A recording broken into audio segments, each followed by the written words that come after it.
August 25, 1944. Cherbourg Harbor, Normandy. A thin mist hung over the ruined French port, mixing the smell of salt water, oil, and burned metal. Sergeant William Henderson wiped his hands on a rag already black with grease. The wrench slipped from his fingers, clattering against the steel fender before vanishing into a puddle. He didn't even curse. There was no time for that. Before him stretched an ocean of machines, rows upon rows of olive-drab trucks, 6,000 of them, engines idling in the gray dawn.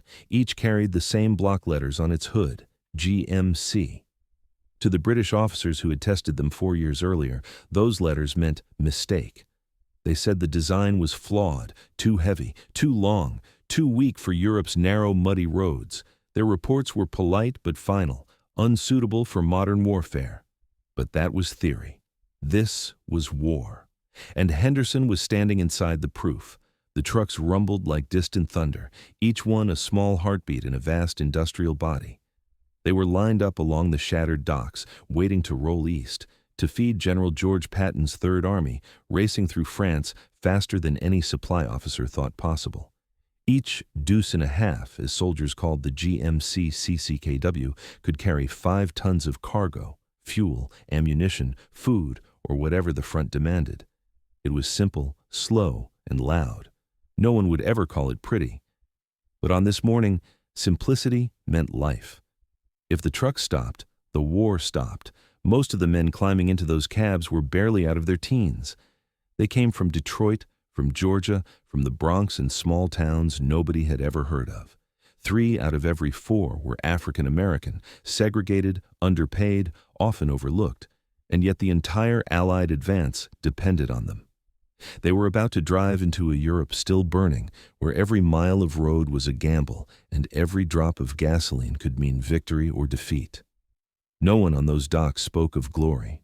They talked about gears, engines, brakes that overheated, tires that blew at the worst possible moment. They laughed, smoked, checked maps printed weeks ago and already out of date.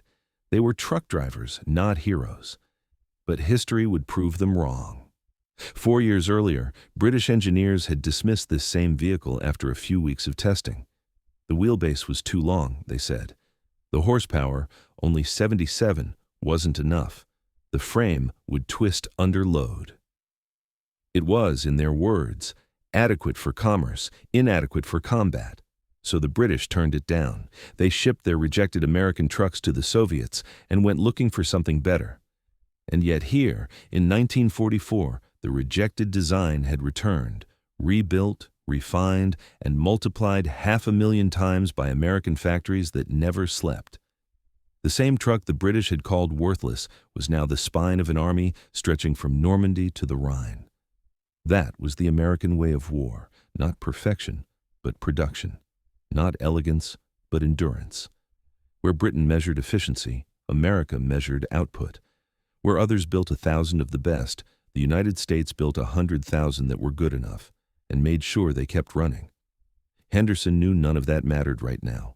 All he saw were trucks, rows and rows of them, each one waiting for a driver, each one carrying 5 tons of promise. The harbor echoed with the metallic rhythm of engines warming up. Somewhere offshore, waves slapped against the hulls of Liberty ships unloading crates of gasoline and rations. Somewhere inland, Patton's tanks were running dry. A lieutenant shouted orders, engines roared higher, convoys began to move, one column after another, rolling east through the wreckage of France. The ground trembled as 6,000 trucks climbed out of Cherbourg, their tires crunching over broken glass and cobblestones. From above, it looked like a river of steel flowing toward the sunrise.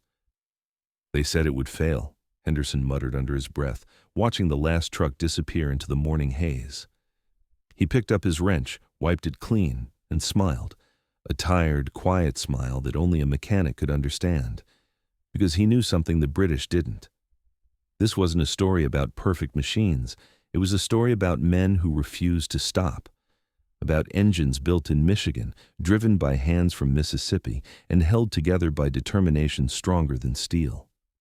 The war in Europe would be won not just by tanks or bombers, but by trucks, these trucks, rolling, grinding, carrying the lifeblood of the Allied armies mile after mile, day after day. And it all began here, in a ruined French harbor on a gray August morning, with a sergeant who refused to believe the experts. They said it would fail. He knew better. Before the storm came the silence. In 1939, before the world caught fire, the men at General Motors Truck and Coach Division in Pontiac, Michigan, were building vehicles for a country still trying to shake off the Great Depression. Their machines hauled lumber, milk, gravel, and dreams. Solid, practical trucks for farmers and builders, not for soldiers. Then one morning, an envelope arrived from Washington. Inside was a simple sheet of paper, stamped with the seal of the United States Army Ordnance Corps. It wasn't a request, it was a specification. The Army wanted a new truck, one that didn't yet exist. A 2.5-ton 6x6 tactical vehicle, able to carry supplies off-road through mud, snow, and rain, anywhere an army might go. It had to be tough, reliable, simple to fix, and cheap to build in huge numbers. No one in America yet understood what that really meant. But within a few years, the answer to that challenge would help win the biggest war in human history. At Pontiac, engineers gathered around drafting tables lit by yellow lamps. They sketched, argued, measured, erased. They didn't start from nothing. They took a proven civilian design, the AX Series truck, and began transforming it into something the world had never seen. A second rear axle for traction, all-wheel drive for mud and sand, reinforced frame rails that could flex but not break under combat load. Each line on the drawing board was a compromise between weight, strength, and what could be built on an assembly line. The result was called the ACKWX 353, the awkward, almost bureaucratic name of a machine that would soon carry history on its back. It wasn't glamorous. It had a boxy steel cab, a long flatbed, and a modest inline 6-cylinder engine that made just 77 horsepower. But when the first prototypes rolled out of Pontiac, they looked like nothing else on the road. The Army tested them, liked what it saw, and sent the design to America's allies. France placed the first major order, 1,000 trucks, in late 1939. Production began immediately at the Yellow Truck and Coach plant, a GM subsidiary. Then, as the first shipments crossed the Atlantic, Europe collapsed. In May 1940, the German Blitz tore through France like lightning. Armored divisions sliced around the Maginot Line, and in 6 weeks, the French army ceased to exist. 2,000 of the new American trucks, freshly painted and barely broken in, were captured by the Wehrmacht. Ironically, the same German officers who mocked American engineering would soon drive those captured trucks across the Russian front, grudgingly admitting how reliable they were. The remaining vehicles bound for France were rerouted to Great Britain under emergency contract. British testing, however, was less kind. Military evaluators declared the American truck unfit for European service, too long, too heavy, the engine too weak for its size. Acceleration poor, hill climbing unsatisfactory, steering heavy. In the precise language of the British War Office, the verdict was final: unsuitable for modern mechanized warfare. For General Motors, it was a blow. But it was also a challenge. War had not yet come to America, but it was coming, and every engineer at Pontiac knew it. When France fell, when London burned, when Europe went dark, they understood that Detroit's factories might soon decide the fate of civilization. War changed everything. The phrase wasn't written on any memo, but it lived in the air. The country that had once built cars for farmers now had to build machines for armies. So the engineers went back to work. They studied the British reports line by line. They added power, a new 270 cubic inch engine making 104 horsepower with torque that could pull a tank out of a ditch. They redesigned the wheelbase into 2 versions, the short CCKW 352 for artillery towing and the longer CCKW 353 for general cargo. The naming code itself told the story of reinvention. C, designed in 1941, another C, conventional cab. K, all-wheel drive. W, dual rear axles, simple letters for a machine built to be simple and unstoppable. The new truck looked familiar but felt different. It could climb hills the old model couldn't touch. It could cross muddy fields without bogging down. The frame was lighter, yet stronger. The brakes were now hydraulic with vacuum assist, a small miracle for anyone who had wrestled the older mechanical pedals. Then came the open cab. Early models had closed steel cabs like civilian trucks, but by 1943, every ounce of steel was precious. Engineers replaced roofs and doors with canvas, saving 150 pounds of metal per vehicle. It didn't sound like much until you built 500,000 of them. Those savings became the steel for tanks, ships, and planes. Step by step, the CCKW became the perfect balance between engineering and practicality. Not the best truck in the world, but the right truck for the world at war. Inside GM's plants, production ran 24 hours a day, 7 days a week. The sound never stopped. Presses stamping fenders, welders throwing blue sparks, assembly lines crawling forward under the glow of sodium lights. Men and women worked side by side, tightening bolts, checking oil pressure, painting hoods. For every tank rolling off another line, 10 CCKWs followed behind, carrying everything the tank would ever need. The design's genius wasn't in horsepower or speed. It was in the way it could be built, fast, cheap, and by semi-skilled workers who had never built a military truck before. A CCKW could be assembled, shipped, repaired, and cannibalized anywhere on Earth. Its parts were interchangeable, its frame forgiving, its engine simple enough for a farm mechanic to understand. In a war that demanded movement above all else, the CCKW was more than a vehicle. It was a promise that wherever the U.S. Army went, its supplies would follow. By late 1941, as America stood on the edge of the conflict, thousands of these new trucks were already lined up in storage yards, waiting for the inevitable call. No one yet knew about Pearl Harbor. No one yet imagined the Red Ball Express or Patton's tanks racing through France. But the foundation was there, built in steel, oil, and confidence. In the quiet before the storm, Detroit had done something extraordinary. It had turned a humble commercial hauler into the backbone of a global army. War changed everything. And for the men who built the CCKW, that change began not with gunfire, but with the sound of an engine turning over for the very first time, rough, loud, and ready for the road ahead. Spring 1940. Europe was collapsing faster than anyone believed possible. France, a nation whose generals had promised not one step back, was unraveling under a storm of steel. German panzers sliced through the Ardennes, bypassed the mighty Maginot Line, and rolled toward Paris with terrifying speed. To the engineers in Pontiac, Michigan, the headlines felt distant at first. Names on a map, photographs of refugees on muddy roads. But those same roads soon filled with something else, the very trucks they had built only months before. The first 1,000 ACKWX models that General Motors had shipped across the Atlantic were now in French service. They had carried ammunition, food, and soldiers retreating toward the coast. When France fell in 6 weeks, the trucks didn't vanish. They were captured, neatly parked in German depots, repainted with black crosses, and turned against the Allies. In a bitter twist of irony, the Wehrmacht praised their reliability. German mechanics wrote that the American trucks start easily, even in frost, and carry more than expected. The same machines Britain had dismissed as unfit for war were now helping Germany fight it. The remaining vehicles, still on ships bound for Europe, were diverted to England. For the British, desperate for transport after Dunkirk, the arrival of these odd-looking American six-wheelers seemed like salvation. But salvation didn't last long. British Army test officers at Aldershot and Salisbury Plain approached the trucks with clipboards, measuring tape, and the skepticism of men who had seen too many grand promises. They drove them through mud, over rutted tracks, up chalk hills. The verdict came swiftly and coldly. Too long for Europe's narrow lanes, too heavy for temporary bridges, too weak climbing grades.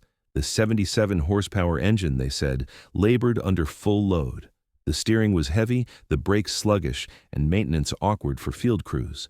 Their final report was damning. Suitable for commerce, unsuited for combat. To American engineers, that single sentence cut deep. The British were not just allies, they were the gold standard of military tradition. If London said the truck was inadequate, who in Washington would argue? And yet within General Motors, the reaction was not anger. It was determination. In a conference room above the Pontiac factory floor, a small group of designers and managers met to discuss the British report. The papers lay spread across the table, each paragraph underlined in red pencil. Someone simply said, "All right, let's fix it." Because failure in Detroit was never the end of a story. It was the start of the next version. Across the Atlantic, war was reshaping the world. Every nation that survived would have to move faster, build faster, and adapt faster than ever before. The old idea of perfect equipment was dying. From now on, good enough and in huge numbers would decide who lived and who lost. That realization changed everything at Pontiac. The engineers no longer aimed to impress military theorists. They aimed to overwhelm them. The first problem was power. The undersized 248 cubic inch engine had to go. In its place came the GMC 270, an inline-six producing 104 horsepower and far more torque at low speed, exactly what a loaded truck needed in mud or on a hill. Next came flexibility. One wheelbase didn't fit all missions, so they designed two: the short 145-inch frame for towing artillery and the longer 164-inch for general cargo. Suspension geometry was changed, brakes upgraded, transmission strengthened. The goal wasn't to create a masterpiece. It was to create a machine that could be mass-produced, repaired by a farmhand, and survive in chaos. By 1941, the redesign was complete, and with it a new name, CCKW. Each letter told part of the story. C for the year 1941, another C for conventional cab, K for all-wheel drive, W for dual rear axles, a code born from blueprints destined for battlefields. When the prototypes rolled onto the proving grounds, even the skeptics could feel the difference. The new engine roared instead of groaned. The frame flexed but did not crack. The six-wheel drive bit into soft earth like a tractor. For the first time, drivers smiled. But there was still that word, rejected. The British verdict hung over the project like a shadow. In a letter from a War Department liaison, one engineer scribbled in the margin, "We'll give them something they can't turn down," so they pushed harder.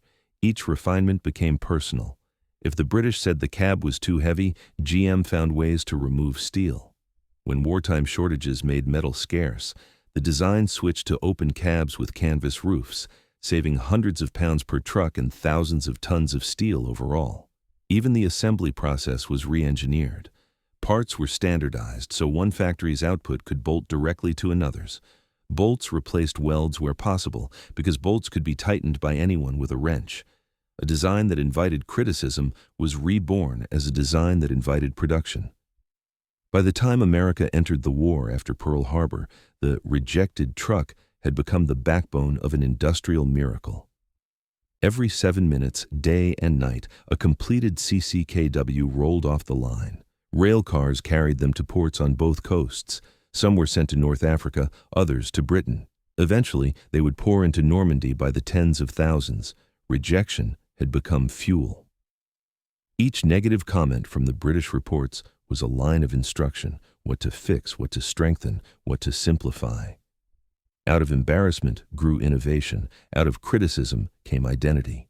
One Pontiac foreman put it bluntly, "They said our truck couldn't fight a war, so we built one that could fight a world war."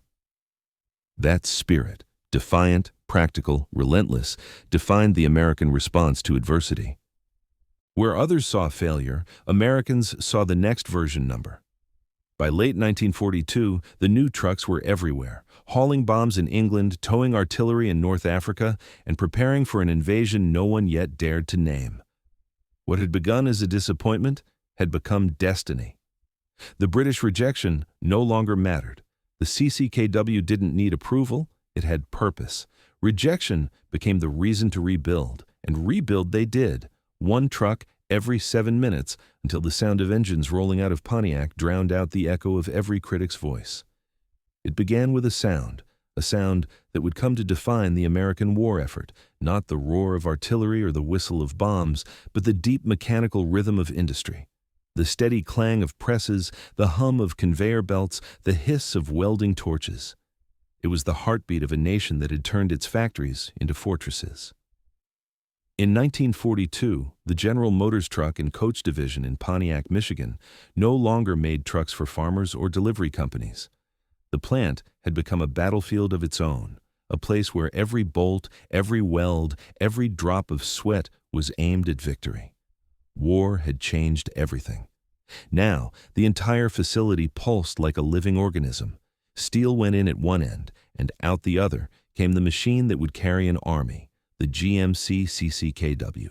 They called it the Deuce and a Half. It wasn't elegant, it wasn't fast, but it could be built over and over with a precision and speed that no enemy on earth could match. At full production, Pontiac's assembly lines turned out one truck every 7 minutes, 24 hours a day, 7 days a week. When the whistle blew at midnight, another shift was already walking in. Men and women in coveralls, lunch pails in hand, faces smudged with oil and pride. For many of them, this was their first factory job. The war had pulled millions of men overseas, and the labor gap was filled by women. Housewives, teachers, secretaries, farm girls. They traded aprons for welding masks, lipstick for safety goggles. They became the builders of the arsenal of democracy. Photographs from that time show them tightening bolts on chassis frames, guiding heavy axles into place, checking oil pressure on test stands, their hair tied back in scarves to keep it from the gears, their sleeves rolled high. They weren't just helping, they were running the place. America's industrial miracle wasn't just about machines. It was about people who learned, overnight, to do what had once seemed impossible. A woman who had never touched a wrench could, within weeks, assemble a transmission. A teenager who had only worked on her father's farm could rivet a frame strong enough to survive combat. The learning curve was steep, but the motivation was steeper. Every truck they built, every nut tightened, every crate packed, somewhere out there, it might save a soldier's life. That belief powered the line more than electricity ever could. Pontiac's plant wasn't alone. Across the country, in St. Louis, in Cleveland, in Oakland, production lines for the CCKW multiplied. Subplants made engines, transmissions, and axles, then shipped them by rail to final assembly. The logistics were staggering. Raw steel arrived by the trainload, 3,000 tons a day. Rubber for tires came from South America, copper for wiring from Montana. Everything converged on the factories like blood flowing to the heart. Inside, the noise never stopped. Overhead cranes swung engines the size of bathtubs, the smell of cutting oil mixed with the metallic tang of hot steel. Supervisors shouted orders over the rumble of machines. In the cafeteria, posters reminded workers, "Loose lips sink ships." For many of the women, the factory was more than a job. It was freedom. For the first time, they earned their own paychecks, felt the power of independence. Yet the work was brutal. 12-hour shifts, 6 or 7 days a week, hands blistered, backs aching. Still, they came, because they knew what was at stake. Each new CCKW left the plant in a parade of khaki green steel. Drivers rolled them onto flat cars bound for East Coast ports. Rows of finished trucks stretched as far as the eye could see, long convoys waiting for ships, their headlights shining like tiny stars against the blacked-out night. From there, they crossed the Atlantic to North Africa, to Italy, to England, and eventually to France. The soldiers who drove them often never knew who had built them, but the builders never forgot whom they were building for. At its peak, the combined output of GM's truck plants reached more than 500,000 CCKWs. That number was almost beyond comprehension. Germany, with all its industry, produced fewer than 100,000 trucks during the same years. Britain's total output couldn't match even one American assembly line. It wasn't luck. It was scale, a scale only America could achieve. The secret lay in the marriage of craftsmanship and repetition. The CCKW was simple enough to build by the thousands, yet rugged enough to survive the battlefield. Components were interchangeable. One engine could fit any chassis, one axle, any frame. Parts from a truck built in Michigan could repair a truck wrecked in Tunisia or Normandy. That interchangeability turned the American truck fleet into a single giant machine, an army that repaired itself as it rolled forward. And behind every piece of it was someone's hands.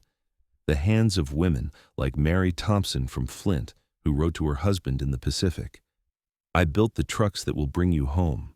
The hands of machinists like Joseph Martinez, who taught his teenage daughter to rivet because the foreman said she had the steadiest grip in the shop.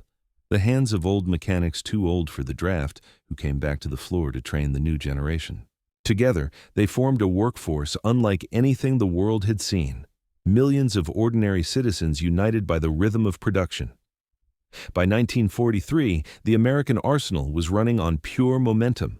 Factories produced tanks, planes, ships, guns, and in between them, the humble truck that made everything else possible. When President Roosevelt spoke of the great arsenal of democracy, this is what he meant. The endless chain of machines feeding an endless line of soldiers. One truck every 7 minutes. That was the statistic printed on posters, painted on factory walls, whispered with pride in local diners and church basements. It meant that somewhere, right now, another truck was being born. In that rhythm, the pounding presses, the hammering rivets, the whistle marking the next shift, you could hear America's answer to tyranny. Not in speeches, not in slogans, but in work. Relentless, disciplined, unstoppable work. From the outside, Pontiac looked like any other industrial town. Smoke, lights, movement. But inside, it was something more. It was a machine that made hope tangible, turning raw steel into freedom, one rolling miracle at a time. One truck every 7 minutes, that was how America built victory. June 6, 1944. The world held its breath as the largest invasion in human history began. Across the English Channel, more than 150,000 Allied soldiers landed on 5 beaches in Normandy. Omaha, Utah, Gold, Juno, Sword. They fought through surf, steel, and fear. By nightfall, the beachheads were secure, and headlines shouted a single word, victory. But the men on those beaches knew better. They had taken a patch of sand, not Europe. And the real battle, the invisible one, was only beginning. Behind every rifleman and tank was a simple truth. An army that cannot move is an army that cannot win. Fuel, food, ammunition, spare parts. Without them, divisions freeze in place. And in Normandy, just weeks after D-Day, that was exactly what began to happen. The invasion had been a miracle of planning. The follow-up, a logistical nightmare. The beaches were never meant to handle the flood that followed. Within days, over 1 million Allied troops crowded a space barely 50 miles wide and 20 miles deep. Every road was jammed, every field became a depot. The beaches overflowed with crates, drums, and broken vehicles. Mountains of supplies piled up faster than anyone could move them. The Germans had turned Normandy into a labyrinth. The region's ancient bocage, those thick earthen hedgerows dating back to the Middle Ages, split the countryside into thousands of tiny fields, each surrounded by walls of dirt and roots. Tanks couldn't see more than 50 yards ahead. Trucks bogged down in mud. Every turn was an ambush. Progress came yard by yard at the cost of blood and gasoline. By mid-July, the Allies had pushed inland, but they were trapped in slow motion. They were winning on paper and starving on wheels. Then came Operation Cobra, a week-long bombing campaign that shattered the German lines. When the smoke cleared, General George S. Patton's Third Army exploded through the gap. American armor raced across France, 50, 60, sometimes 80 miles a day. For the first time since D-Day, it looked like the war might end by Christmas. And then the fuel gauges began to fall. A Sherman tank burned through 150 gallons of gasoline every 100 miles. An armored division with 250 tanks devoured hundreds of thousands of gallons a day. Add trucks, jeeps, bulldozers, artillery, and aircraft, and the numbers became staggering. By August, the Allied armies in France were consuming more than 3 million gallons of fuel every single day. The planners in London and Washington had prepared for victory, but not for this kind of victory. So fast, so far, so hungry. Everything had to move by road. The French rail network, once the arteries of Europe, was wrecked. Allied bombers had spent the spring destroying bridges, marshalling yards and tunnels to keep German reinforcements from reaching Normandy. The strategy worked too well. Now, those same destroyed rail lines crippled the Allies' own advance. The great mulberry harbors, the portable docks towed across the channel, were supposed to sustain the invasion. But in mid-June, a storm of biblical force smashed the American harbor at Omaha into pieces. The British mulberry at Arromanches survived, but it could handle only a fraction of the tonnage needed.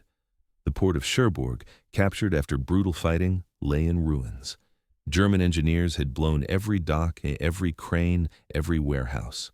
Repairs would take months. By late August, Patton's spearheads were 300 miles from their supply base. Tankers sat idle, their engines silent for lack of fuel.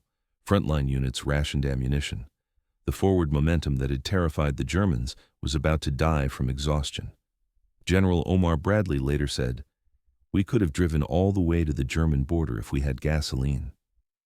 It was the paradox of victory. The faster the Allies advanced, the more their success threatened to destroy them. Each day, cargo poured onto the Normandy beaches, thousands of tons of it. But the distance between the beaches and the front doubled, then tripled, then quadrupled. The supply trucks wore out their tires faster than replacements could arrive. Engines overheated, drivers collapsed from fatigue.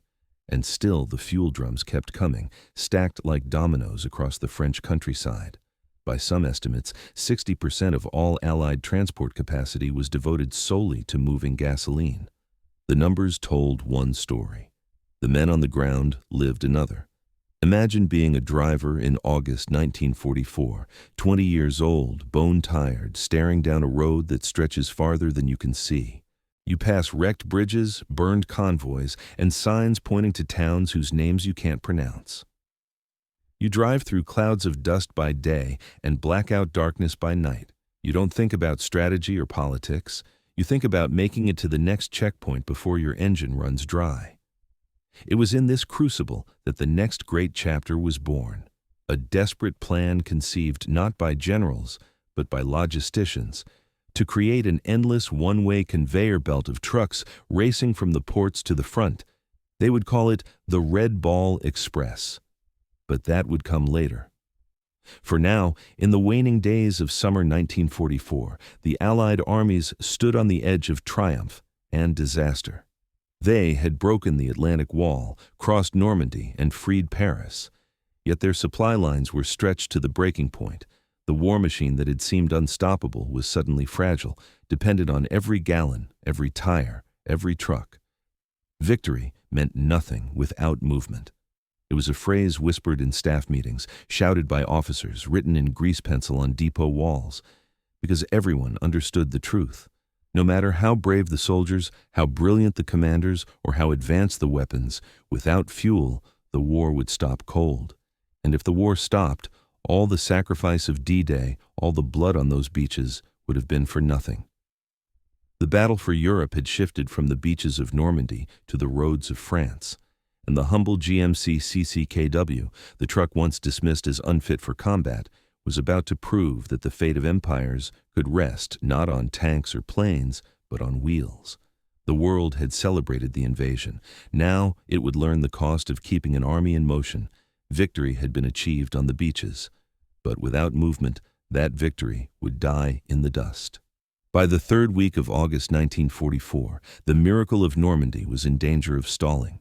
Patton's tanks stood idle, their crews sitting on turrets, smoking, waiting for gasoline that never arrived. Engines cooled, tempers rose. The front had outrun its own shadow. The beaches behind them were overflowing, mountains of crates, barrels, and ammunition stacked higher than church steeples. Ships kept unloading, but nothing moved fast enough. Every railway bridge was gone, every harbor either bombed or jammed beyond use. The Allied war machine, built to advance, was choking on its own success. The message from headquarters was blunt: find a way to move supplies, anyway. And within hours, a handful of officers and logisticians gathered in a smoke-filled tent near Saint-Lô. Maps covered the tables, coffee cups crowded the corners, and somewhere outside, a truck backfired like a warning shot. What they created that night would become legend. They called it the Red Ball Express. The name wasn't new. In American railroad slang, a red ball was a high-priority freight run, cargo that had to move first, fastest, without delay. The symbol was a red circle painted on rail cars and route signs. Now, that symbol would leap from the tracks to the roads of France. The plan was audacious, almost reckless. If trains and ships couldn't move the supplies, trucks would. Every available vehicle in northern France, every GMC, every Jeep, every wrecker would be pressed into non-stop service. Two parallel one-way routes would be carved across the countryside. The northern road would carry loaded convoys east toward the front. The southern road would bring empty trucks back west for another load. No civilian traffic allowed. Military police at every crossroads. Convoys would never stop. No lights, no brakes, no turning around. It was a rolling assembly line made of engines instead of gears. When word of the new operation reached the motor pools, the response was disbelief followed by motion. Drivers were summoned from every rear area unit. Mechanics were ordered to make dead trucks live again.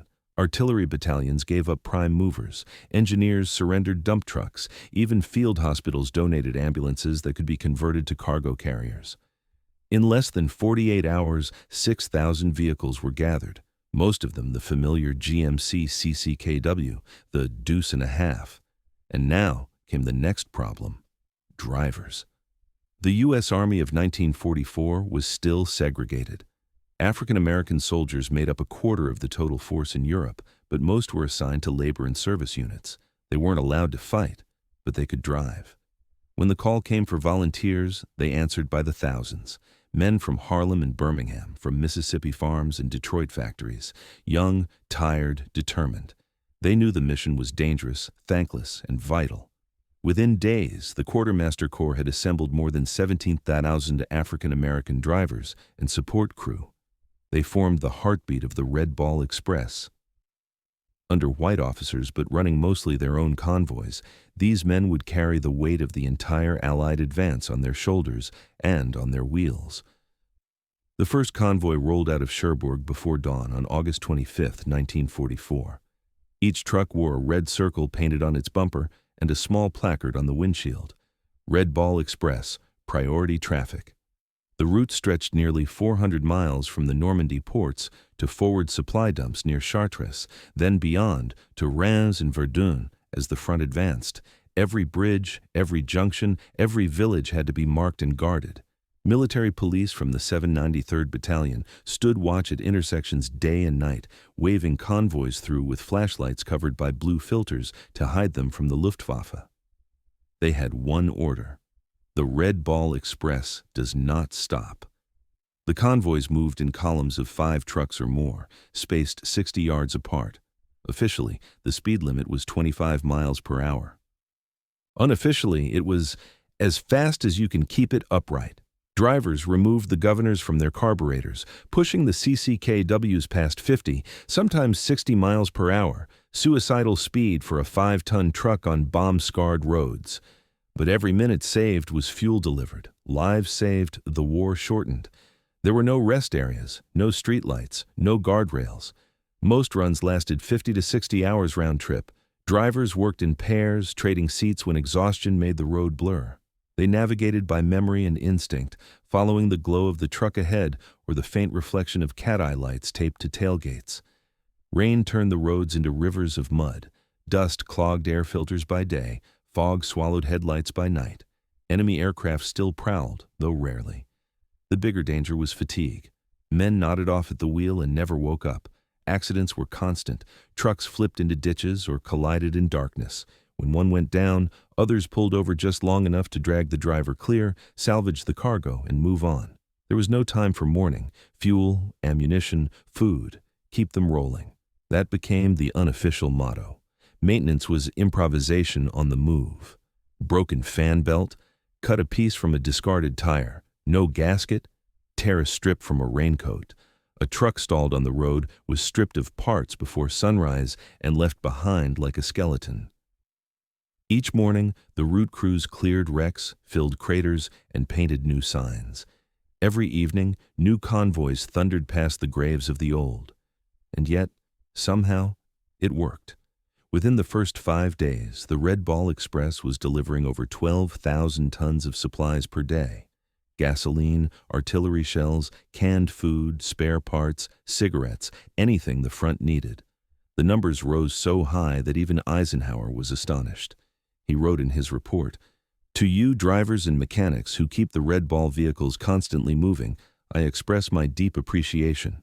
You are doing an excellent job." But behind that praise lay the brutal truth. The system ran on sacrifice. Drivers averaged 4 hours of sleep a day. Many took Benzedrine tablets to stay awake, washing them down with black coffee. Fingers blistered, eyes bloodshot, ears ringing from the roar of engines that never stopped. And still they drove. Convoys of black drivers delivering gasoline to white tank crews, convoys that crossed battlefields, still smoking from yesterday's fighting. In an army that preached segregation, the Red Ball Express quietly proved integration by necessity. On any given night, 900 trucks were on the road at once. They carried more than supplies, they carried momentum. They kept Patton's armor moving, kept the offensive alive. The Red Ball routes stretched like veins across France, pulsing with fuel and food. When the front moved, the line moved with it. Signs were pulled up, new ones hammered in, towns renamed by the soldiers who passed through them faster than maps could change. No trains, no ships, only roads, and the men who refused to stop driving them. For 82 days, the Red Ball Express became the greatest supply operation in history. It turned chaos into rhythm, confusion into flow. When one convoy returned empty, another was already rolling out, engines rumbling, headlamps dimmed, the red circle gleaming faintly through the dust.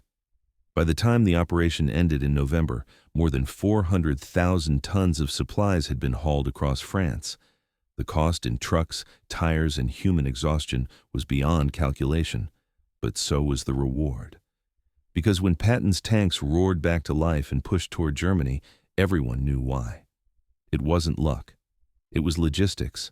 It was the Red Ball Express, born from desperation, built by determination. And through it all, one rule remained carved into every sign, every memory, every mile of battered French road. No trains, no ships, only roads. And on those roads, the fate of the war rolled forward, one truck at a time. They were young, mostly under 25. They wore the same uniforms, saluted the same flag, and risked the same death as everyone else, but the color of their skin made them invisible. 3 out of every 4 men driving for the Red Ball Express were African American. The U.S. Army of 1944 was still a segregated institution. 2 armies inside one uniform. White troops fought in combat divisions. Black troops hauled the supplies that kept them fighting. In the official paperwork, they were Transportation Company's Quartermaster Corps. In reality, they were the lifeline of Europe.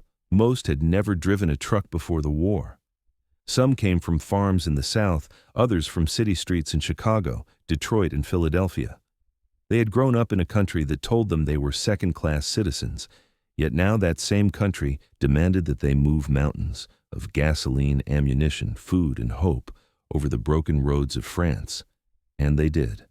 They learned fast.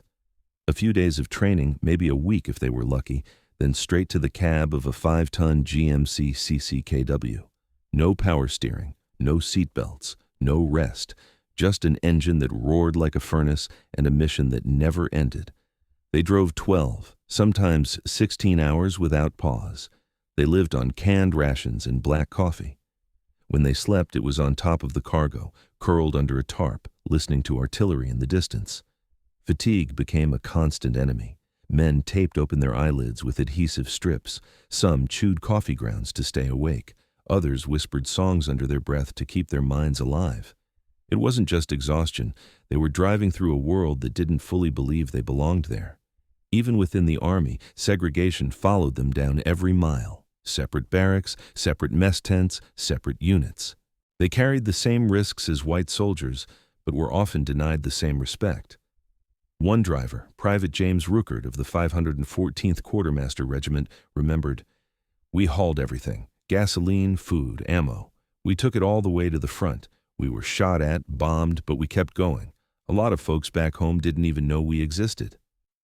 He was right. The Red Ball Express rarely appeared in the newspapers. Photos were censored. The public saw tanks, not trucks, heroes with rifles, not men with steering wheels. Yet every mile they drove kept those heroes alive. They faced prejudice at the depots and at the checkpoints. White MPs sometimes stopped black drivers for no reason, demanding papers they'd already shown a dozen times that day. White units would occasionally refuse to let black convoys pass, forcing them to wait on the roadside while their engines idled and fuel burned away. But not everyone treated them that way. At the front, where bullets didn't discriminate, most soldiers understood what the red ball meant. When a convoy rolled into a forward base, the combat troops cheered. They knew that those trucks carried food, mail, and the fuel that kept tanks alive. Without them, no one moved. Corporal Washington Rector of the 3916th Truck Company recalled it simply, "We were warned not to mix with whites for fear of trouble. Some didn't want us near their units, but when the shells started falling, that all stopped. We helped each other, black or white. The trucks had to keep going." That was the paradox of the Red Ball Express: segregation on paper, brotherhood in motion. Each driver became his own mechanic, navigator, and medic. They learned to change a tire in the dark by touch. They patched radiators with chewing gum and wire. They carried revolvers under their seats, not for the enemy, but for looters who prowled the roads at night. They called their trucks Jimmies, talked to them like partners, cursed them like friends. The road itself was the enemy. Bomb craters, rain, mud thick as glue. When a truck got stuck, everyone pushed. When one broke down, the others towed it until it ran again. There was no room for ego, only survival. Music became their secret weapon. On rest stops, men sang spirituals and blues, clapping hands against fenders for rhythm. Those songs filled the night, drifting across fields still scarred by war. It wasn't rebellion. It was endurance. Some drivers carried photos of loved ones taped to dashboards, wives, mothers, children. Others hung small crosses from the mirror. Every picture, every charm, was a promise to make it home. They fought two wars at once, one against Nazi Germany, the other against the invisible lines of American segregation. In both, they refused to give in. By the end of the Red Ball operation, more than 23,000 men had served in its ranks. 3/4 of them were black. They logged over 20 million miles across France in 82 days. They delivered more than 400,000 tons of supplies. They did it without the credit they deserved. When the Red Ball shut down in November 1944, most of its drivers were reassigned to other service units. Few received medals. Many went home quietly, returning to a country still segregated, still blind to what they had done. But history remembers. In the decades that followed, their story began to surface. Historians found the old photographs, the handwritten logs, the faded letters sent home. Men like Ruckert and Rector told their stories to anyone who would listen. They spoke not of anger, but of pride. Pride in the miles they conquered, pride in the trucks that carried them through hell and back, pride in knowing that for once America had depended on them completely, and they had not failed. They fought prejudice and fatigue at once. That was their war within the war. And when history finally caught up, it found them not as victims, but as victors. Because courage doesn't always wear medals. Sometimes it wears grease under the fingernails, a steering wheel in both hands, and eyes fixed on a road that never ends. And on that endless road through war-torn France, the Red Ball drivers, black, tired, and unbroken, proved something no policy or prejudice could deny. That determination has no color, that patriotism needs no permission, and that, sometimes, the greatest battles are won without ever firing a shot. Night came early in France that summer. The days were long, but the clouds hung low, and the smoke from burning towns turned twilight into darkness. That's when the Red Ball Express truly came alive. Engines growled, headlights dimmed to pinpoints. Thousands of trucks rolled east in near-total blackout, guided only by faint cat-eye slits taped to the tailgates of the vehicles ahead. The drivers called it driving blind. They couldn't use full headlights. German aircraft might still be out there. They couldn't slow down. Every minute lost meant fuel not delivered, shells not fired, tanks not moving. So they drove into the dark, one hand on the wheel, the other on faith. Keep them rolling. That was the order, the prayer, the heartbeat of the entire operation. Every road became a gamble. Potholes deep enough to swallow tires, bridges half destroyed, detours marked only by arrows scratched in chalk. Rain turned everything into mud. Dust coated eyes and teeth. Convoys stretched for miles, winding like metal serpents through shattered villages. From a distance, they looked endless, a moving river of trucks carrying the lifeblood of war. Up close, they were chaos barely held together by willpower. Each driver fought not the enemy, but exhaustion. They worked in pairs, trading seats when one could no longer keep his eyes open. But sleep was rare. If one man drifted off, the other often stayed awake too, afraid that the next bump might send them both into a ditch. Coffee became currency. Cigarettes became medicine. Men chewed cold rations, swallowed dust, and whispered to themselves to stay awake. They counted miles instead of hours, hoping the next checkpoint wasn't another 50 away. Accidents were constant. Trucks overturned in ditches. Engines caught fire. Drivers fell asleep, hands still gripping the wheel, and never woke up. A single mistake in darkness could take down a whole convoy. When a truck went over the side, there was no ceremony. The convoy couldn't stop. Orders were absolute. Don't break the line. Others marked the spot with a flare or a rag tied to a fence post. Recovery crews would come at dawn, if they could find what was left. Some trucks vanished for days, others limped back into depots with bullet holes, cracked windshields, or missing tires. Mechanics called them ghost trucks. They looked dead but still ran, engines coughing, cargo delivered anyway. The men learned to live with danger as if it were routine. When shells fell nearby, they ducked and kept driving. When bridges shook under the weight, they pressed the accelerator. When a convoy ahead disappeared into fog, they followed the sound of engines like a lifeline. It wasn't courage in the Hollywood sense. It was something quieter, the courage of men who had no choice. By night, the roads were alive with sound, engines roaring, tires screeching, the rhythmic rattle of loose metal and chains. By dawn, silence returned, broken only by the wind moving through empty helmets left by the roadside. And then it began again. Maintenance crews worked in the fields, under tarps, beside smoking engines. They patched holes with scrap, replaced tires with whatever fit, and used oil so black it looked like blood. There were no spare parts, only imagination. If something couldn't be fixed, it was cannibalized. Broken trucks became donors for the living ones. One mechanic joked, "If it still moves, it's not broken yet." That grim humor kept them going.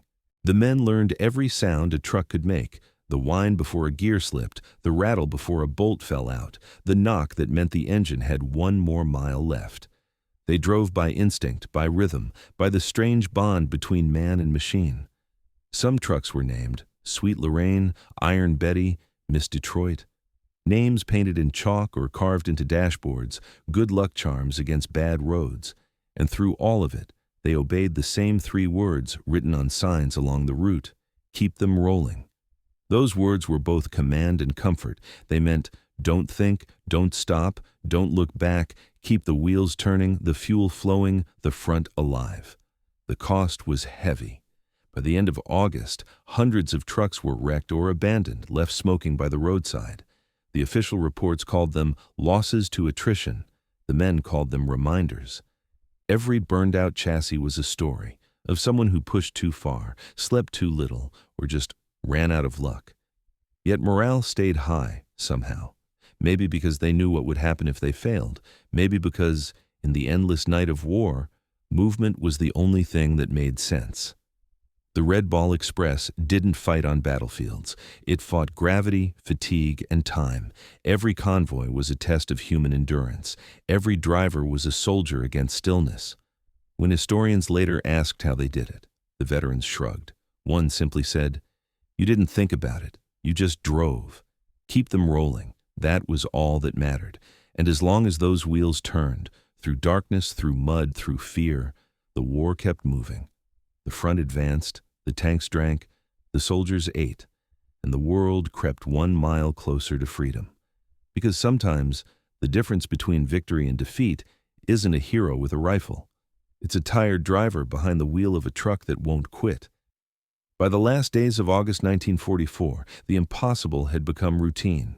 The roads of France thundered night and day, a ceaseless roar of engines and grit. From the air, it looked like a living river, lines of trucks stretching from the Normandy beaches all the way to the front. From the ground, It looked like exhaustion on wheels. Yet somehow, the Red Ball Express kept moving faster. The numbers were staggering. In just 5 days, the convoys had hauled more than 60,000 tons of supplies. On August 29, 1944, they reached their peak, 12,342 tons delivered in a single day. That was more than any logistics officer had dared to predict, more even than the entire French railway system could have moved before the war. Gasoline, food, ammunition, medical supplies, it all poured forward in an unbroken flood. The trucks lined up nose to tail, rumbling through the night like iron drums. The smell of diesel mixed with the scent of damp earth and hot brakes. Drivers joked that they didn't need watches anymore. They could tell the time by how many convoys they'd passed. At every depot, soldiers formed human chains, tossing boxes and fuel cans from truck to truck. No one complained. Everyone understood that these deliveries meant life at the front. Each crate that arrived on time was another tank that could move, another division that could fight. Behind the numbers was the rhythm of discipline.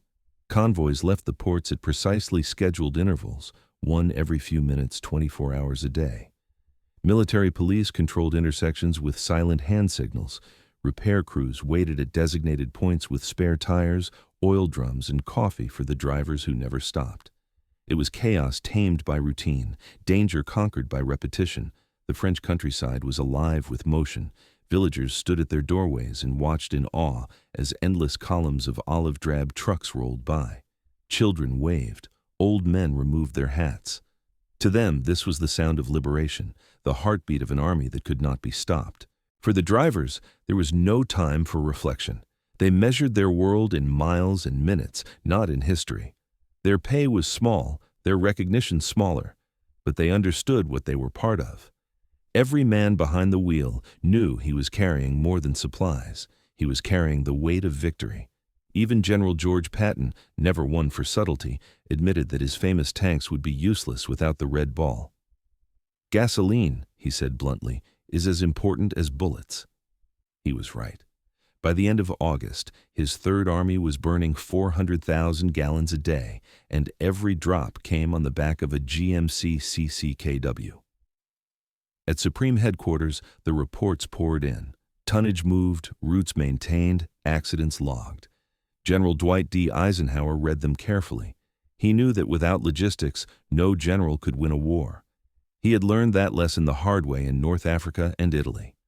On the first week of September 1944, Eisenhower sent a message to the men of the Red Ball Express. It was short, simple, and sincere. To you drivers and mechanics and to your officers who keep the Red Ball vehicles constantly moving, I wish to express my deep appreciation. You are doing an excellent job. It wasn't flowery language. It didn't need to be. Those few words meant more than medals. For the men who had been working without sleep, driving through danger and prejudice, it was proof that someone at the very top had noticed. Copies of the letter were posted in depots and mess halls. Some drivers folded it into their pockets. Others taped it to dashboards beside photographs of home. For once, the Army's invisible men had a voice telling them they mattered. The acknowledgement came just in time. The strain was showing everywhere. Engines were wearing out. Tires shredded faster than replacements could arrive. Of the original 6,000 trucks, nearly a third were out of service at any given moment, wrecked, burned, or cannibalized for parts. But morale soared higher than ever. Because now, every man could look at that note from Eisenhower and say, he knows. The Red Ball Express had become more than a convoy. It was a symbol of what America could do when it refused to stop, a symbol of unity in a segregated army, a symbol of movement in a world paralyzed by war. Even the Germans took notice. Prisoners of war later told Allied interrogators that the endless flow of trucks demoralized them. They called it Die Rollende Fabrik, the rolling factory.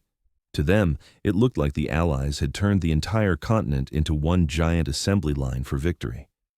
In reality, it was just ordinary men doing extraordinary work. Drivers who could barely keep their eyes open, mechanics who fixed trucks with wire and prayer, dispatchers who mapped routes on scraps of paper, women in depots who packed boxes until their hands bled. Every link mattered, every engine counted, every mile brought the war closer to its end. And through it all, Eisenhower's words echoed in the roar of engines and the grind of gears. "You are doing an excellent job." For the men of the Red Ball Express, that wasn't just praise. It was validation. It was the sound of history saying thank you. Because in a war remembered for tanks, planes, and generals, it was the truck, simple, sturdy, and tireless, that kept the Allies moving. And on that late summer day in 1944, 12,000 tons of hope rolled east across France, carried by men who believed that work itself could be a kind of heroism. They didn't stop to celebrate. They simply shifted gears, checked the road ahead, and drove on. Keep them rolling, always. And remember, victory meant nothing without movement, but movement was nothing without the men who made it possible. While the roads of France shook under the weight of American trucks, the roads of Germany told a different story. No thunder of engines, no endless convoys, no Red Ball Express, just the sound of hooves. For all its reputation as a modern war machine, the German Wehrmacht fought most of World War II the same way armies had fought in 1914, by horse. It seems impossible, but it's true. At the height of its power, the German army used more than 2.8 million horses to move men, guns, and supplies. Photographs from the Eastern Front show it clearly. Endless lines of wagons in the snow, soldiers walking beside tired animals, wheels sinking into mud. Trucks were rare, fuel was precious, and Germany's vaunted mechanization existed mostly in propaganda reels.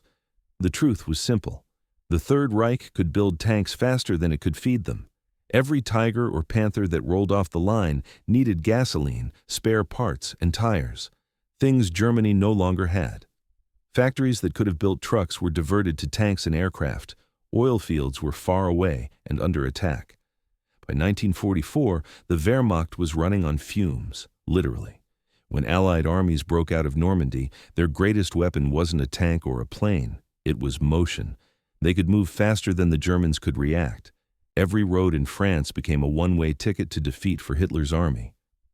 The difference was not just technology. It was philosophy. The German mind prized engineering perfection, machines built to impress, not endure. The American mind prized something else, practicality. A tool that could be made quickly, fixed easily, and built in numbers too great to stop. Germany built the best tanks of the war, heavy, complex, magnificent. America built the trucks that kept its tanks alive. For every German Tiger that rolled into battle, there were hundreds of American CCKWs carrying the fuel and shells that would destroy it. For every German officer calculating fuel shortages, there was an American sergeant counting crates already on the way. The Wehrmacht had horses, the United States had highways. And that difference decided the war. When German officers were captured, Allied interrogators often asked what had broken their armies. They spoke of air power, of artillery, of overwhelming numbers. But one response appeared again and again: logistics. They said the Americans could move faster, farther, and longer than anyone imagined. Their supply never stopped. Their trucks never ended. A German soldier on the Western Front once wrote in his diary, "The Americans fight with gasoline. We fight with hunger." He wasn't exaggerating. By the fall of 1944, German divisions were collapsing not from defeat in battle but from starvation of fuel. Tanks were abandoned, artillery horses died in their traces, even retreat became impossible. There was nothing left to pull the guns or feed the men. Meanwhile, the Red Ball Express thundered forward. Every road the Germans had used to invade France in 1940 was now carrying American convoys in the opposite direction. Each truck a reminder that modern war belonged not to the army with the sharpest sword, but to the one with the longest reach. That reach was industrial. It stretched from Michigan assembly lines to French farm roads, from factory workers to drivers who never slept. It turned American steel and sweat into unstoppable momentum. The Germans never understood that. They thought wars were won by strategy and courage. But wars are also won by supply, by the hum of engines and the steady turning of wheels. In that contest, the outcome was decided long before the last battle. The Wehrmacht had horses, America had engines, and the world would never be the same again. By December 1944, the roads of France had turned to ice. The Great Red Ball Express was officially over, its mission declared complete. The ports at Antwerp were open, the railways were running again. The convoys that once thundered day and night had slowed to a winter whisper. But war wasn't done with them yet. On December 16th, Hitler launched his last desperate gamble, Operation Watch on the Rhine, the Ardennes, snow, fog, and surprise. German armor punched a hole 40 miles wide in the Allied front, creating what history would call the Battle of the Bulge. American units were trapped, cut off, freezing. Tanks ran out of fuel, artillery ran out of shells, and suddenly, once again, the Allies faced the same nightmare they thought they had beaten. A war that could not move. The answer came from the same place it always had, from the roads, from the trucks, from the men who knew them best. The Red Ball drivers were called back. The same men who had hauled gasoline through the dust of summer now faced snow that froze engines solid. The same GMC CCKWs that had rattled over dry roads in August now skidded across sheets of ice in December. The same drivers, exhausted, older, harder, climbed back behind the wheel. They called it the Little Red Ball. Smaller routes, same purpose, keep the front alive. Convoys rolled again, headlights blacked out, tires wrapped in chains, engines running all night to keep from freezing. The wind cut like knives through canvas cabs. Oil turned thick as syrup. Drivers wore every piece of clothing they owned, still shivering as the temperature plunged below zero. Snow hid the danger until it was too late. Mines, shell craters, wrecked vehicles buried under white drifts. If summer had been chaos, winter was cruelty. Visibility vanished in fog, trucks slid off cliffs, engines died mid-route, and the cold killed faster than bullets. Men used blowtorches just to warm carburetors enough to start. Some slept sitting up in their seats, afraid that if they stopped moving, they'd never wake again. German planes returned to the skies. The Luftwaffe threw everything it had left into the offensive. Convoys were strafed, bridges bombed, roads cratered, but the trucks rolled anyway. They carried ammunition to Bastogne, fuel to Patton's relief columns, blankets, and food for the surrounded 101st Airborne. No rest, no retreat, just movement through hell. Private Henry Banks of the 39 16th Truck Company remembered it simply. You couldn't see 5 feet in front of you, ice on the windshield, bombs in the sky. But if you stopped, somebody at the front didn't eat. So you didn't stop. They didn't. When Patton's tanks finally broke through to Bastogne on December 26th, the first thing the soldiers saw behind them were trucks, hundreds of them, headlights dimmed, loaded with supplies. Same trucks, new nightmare, same men who refused to quit. By January, the German offensive was finished. The bulge collapsed. But the victory came at a cost measured not just in soldiers, but in drivers. Hundreds of trucks were lost to snow, ice, and fatigue. Dozens of men froze to death at the wheel, still gripping the controls when rescue crews found them. There were no medals for that, no grand parades, just quiet recognition and warm food at last. For most of them, it was enough. The Red Ball men returned to their units once again, some to depots, others to new routes across the Rhine. Their trucks, dented, rusted, patched with wire and hope, kept running. By spring, they would help carry supplies into Germany itself. Looking back, many veterans said that winter was worse than anything before it.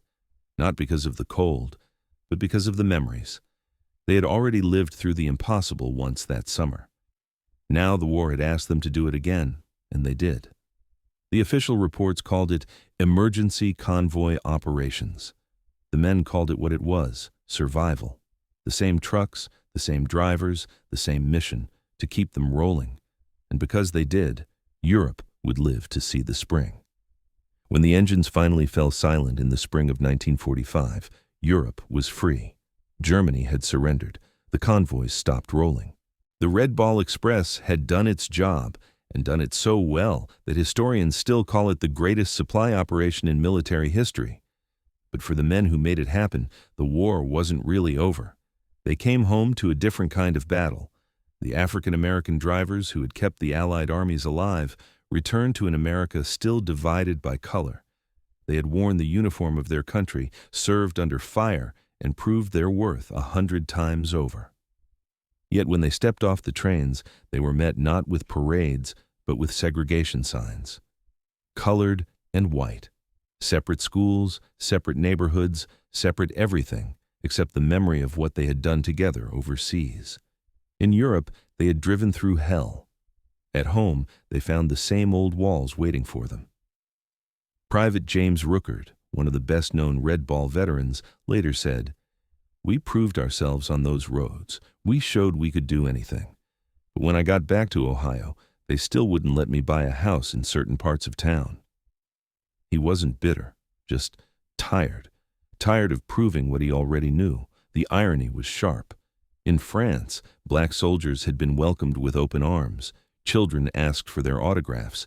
Villagers brought them bread and wine.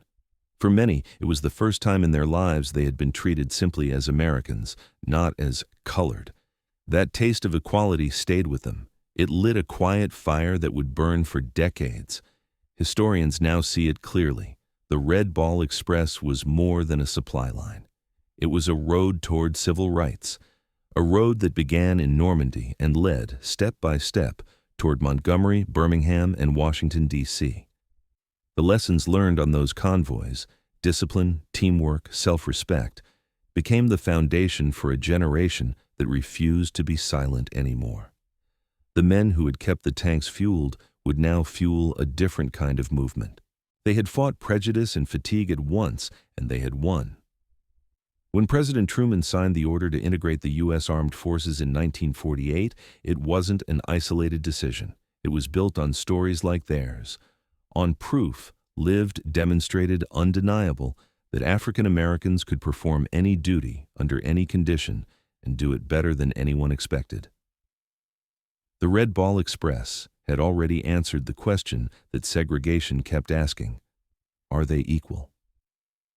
The answer was written in every mile they drove, every ton they delivered, every night they stayed awake to keep the war moving.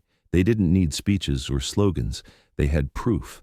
Thousands of trucks, millions of miles, one shared victory. For decades, their story remained hidden in footnotes.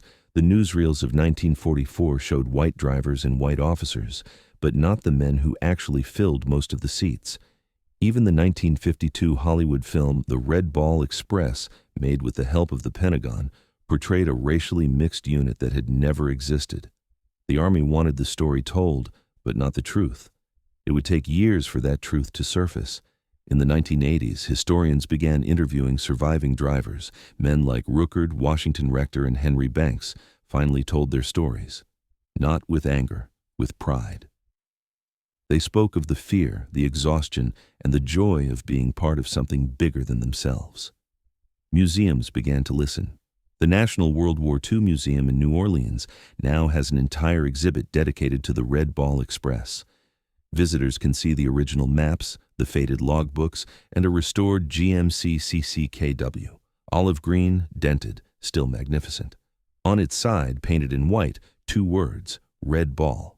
Standing beside it, you can almost hear the echo of engines, the rattle of chains, the laughter of men who refused to quit. They didn't march in front-page headlines. They didn't get medals pinned on television. But they changed the country anyway. By doing their jobs when the world was falling apart, they forced America to look at itself, to see its contradictions, the nation that preached freedom but practiced separation, that celebrated democracy abroad while denying it at home. And in their quiet way, they began to fix it. Every gallon of gasoline they hauled was a step toward something larger.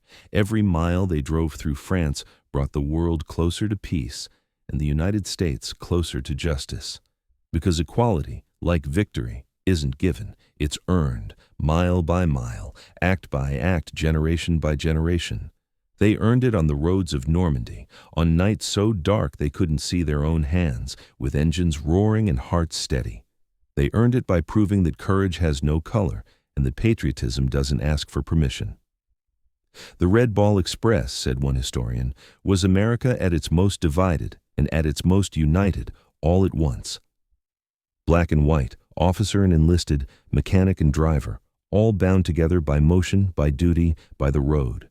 They proved equality not in speeches or protests, but in grease, in sweat, in courage. They proved it with every delivery, every restart of a dying engine, every night they refused to stop. They proved equality on the road. And long after the last convoy reached its destination, that truth kept moving, down highways, through decades, all the way to the heart of the nation they helped save. August 25th, 1944. That's where the story began. Cherbourg Harbor, the air thick with salt and diesel. Sergeant William Henderson wiping grease from his hands as 6,000 trucks came to life around him. Back then, he couldn't have known what those engines would mean. To him, it was just another morning, another job. Another mission that had to get done. The British said the trucks would fail, too heavy, too slow, too crude for modern war. But Henderson had seen them up close. He had felt the vibration through his boots, the heat under the hood, the determination built into every bolt. And deep down, he knew better. He knew those trucks weren't just machines.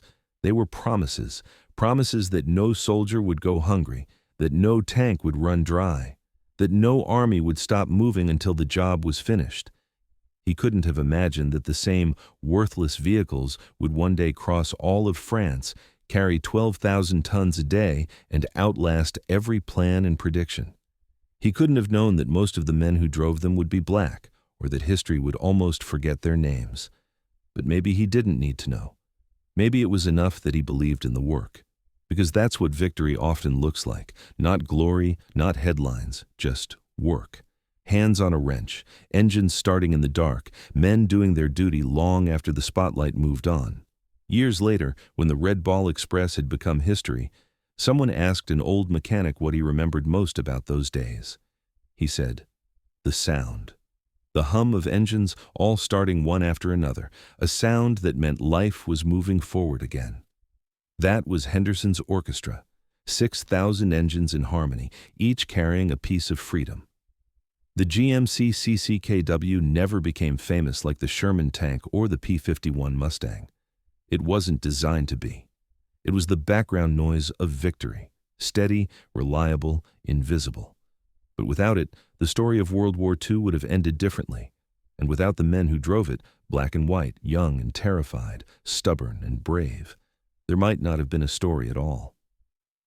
When the war ended, most of those trucks were sold off, shipped away, or melted down for scrap, but a few survived.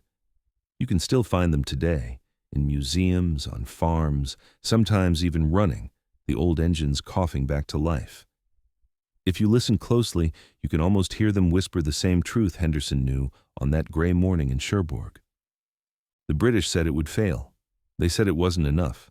They said it couldn't win a war. But Henderson wiped his hands, tightened one last bolt, and watched the first truck roll out toward the horizon. And as the sound of engines filled the air, he smiled, because he knew better.